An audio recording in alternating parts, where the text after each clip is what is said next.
Humans have always wondered, even our earliest ancestors. Me wonder, what happened when rub two sticks together?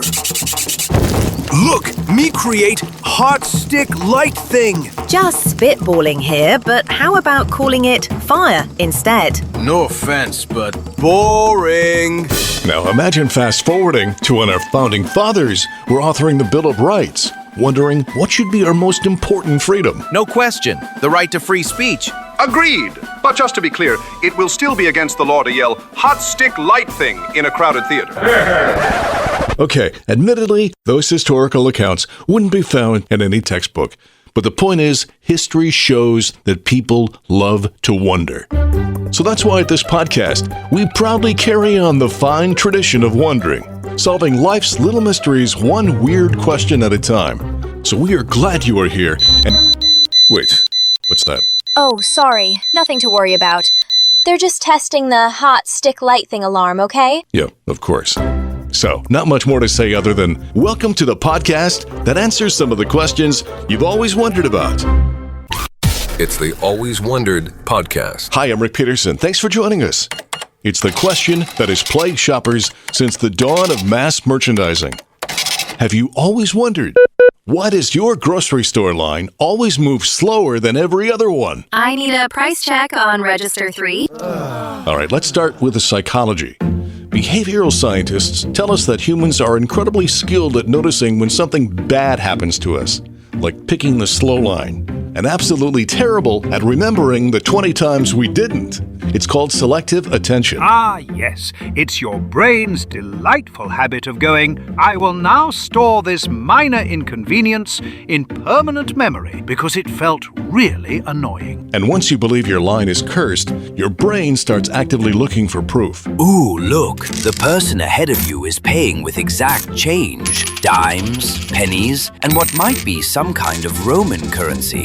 I told you, you're doomed. And then there's the math. Apparently, one long line that feeds multiple registers is actually more efficient. But many grocery stores refuse to implement that practice because they think it looks too intimidating. Besides that, without multiple lines, how else are we going to move all this beef jerky, Sudoku books, and keychains that make dolphin sounds? No one would ever dream about buying this stuff unless they were forced to endlessly stare at it. Then, of course, there's the conspiracy theory. Some people, me, believe that grocery stores intentionally sense when you enter and assign a slow line agent to sabotage your checkout. All right, they've chosen lane number 4. Initiate extended checkout protocol. Suddenly, your lane needs a manager, the credit card machine freezes, and each person in front of you is signing up for the store loyalty program. Here's the 5-page application. I'll gladly wait while you fill it out. So, when it's all done and said, why does it seem like your lane is always the slow one? A little psychology, a little probability, and maybe a tiny bit of undercover grocery store theatrics. Time to send in the trainee cashier with a broken barcode scanner. Or perhaps the slow checkout line is simply the universe's way of telling us that patience is a virtue. Still waiting on that price check on register 3? Which we definitely do not have. The Always Wondered podcast. On an earlier episode, we tackled the age-old debate of, is the hot dog a sandwich? The verdict was actually a bit surprising, so if you haven't checked that one out yet, go ahead and do so. It was episode number 22. However, today's question is much more basic. Have you always wondered who invented the hot dog? Well, spoiler alert, the origin of the hot dog is a mystery. But then again, so is half of what's inside a hot dog, so at least it's consistent. We start in the 1800s, when German immigrants were pouring into America. The food situation in this country is bleak. So, we bring you tubes of meat. That's right. Germans arrived with suitcases full of meat cylinders, seasoned, smoked, and shockingly aerodynamic. So by the late 1800s, street vendors in America were selling what they called Dachshund sausages. Long and thin, with an adorable name. Except, of course, if you were selling food to someone who doesn't want to chew on something named after a dog. And before too long, the sausages were being hawked during baseball games at the New York Polo Grounds. Get your Dachshund sausages here. Get them while they're red hot. That's when a New York Journal sports cartoonist happened to observe the practice. He was quite amused and wanted to make a drawing of those vendors barking about their Dachshund sausages. But trouble is, he didn't exactly know how to spell Dachshund. D-A-K? No, wait. Oh, never mind. I'll just write hot dog instead. And as the story goes, his cartoon became a huge sensation. People loved it, and the term hot dog was coined.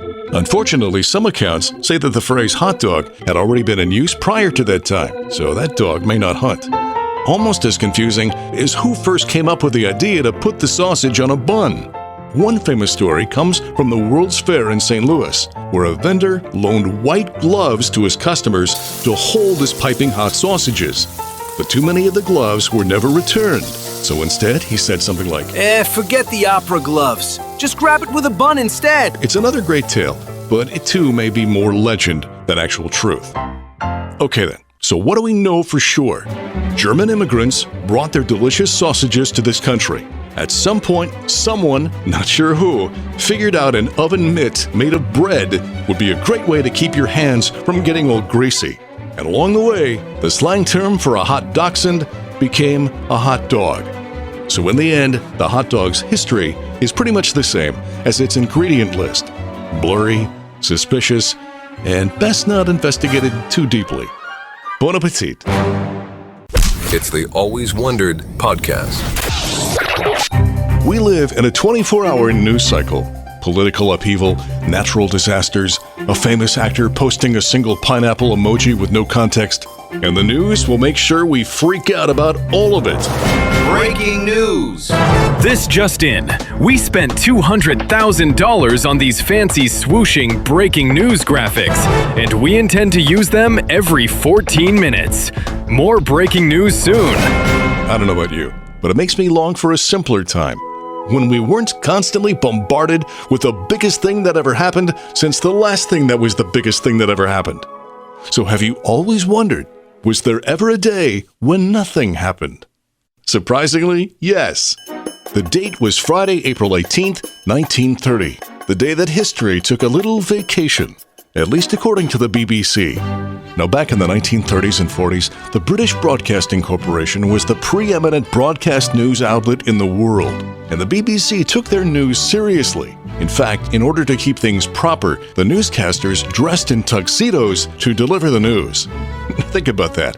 Tuxedos on the radio. I may be invisible to the nation, but I'll have you know that even my shorts are properly creased. So imagine people's surprise when the nightly news came on that date, and the anchor announced, "Good evening. There is no news." They then proceeded to play piano music for the remainder of the newscast. That's it. Now, if that happened today, it would be Breaking news! Nothing happened! Is this a disturbing new trend? Now, let's go to our panel of 7 experts who will spend the next 3 hours scaring the living daylights out of you. But not back in 1930. That BBC newscaster looked at the day's events and simply said, "Nah, nothing to see here." He then probably adjusted his bow tie, kicked back, and chilled out to the tunes. So the next time your day feels like it's uneventful, remember, you might just be living through another historic day when nothing happens. And if so, call the BBC. They might need the night off. The Always Wondered podcast. Well, that brings us to the close of another episode of Always Wondered. People seem to stumble across this podcast much like they stumbled into their dresser in the middle of the night on the way to the bathroom. Oh, son of a... And that's pretty much the reaction upon first hearing this podcast, too. But however you found us, we appreciate it. If you haven't done so yet, please hit subscribe. Check us out on TikTok, Instagram, and YouTube for some fun videos of our topics.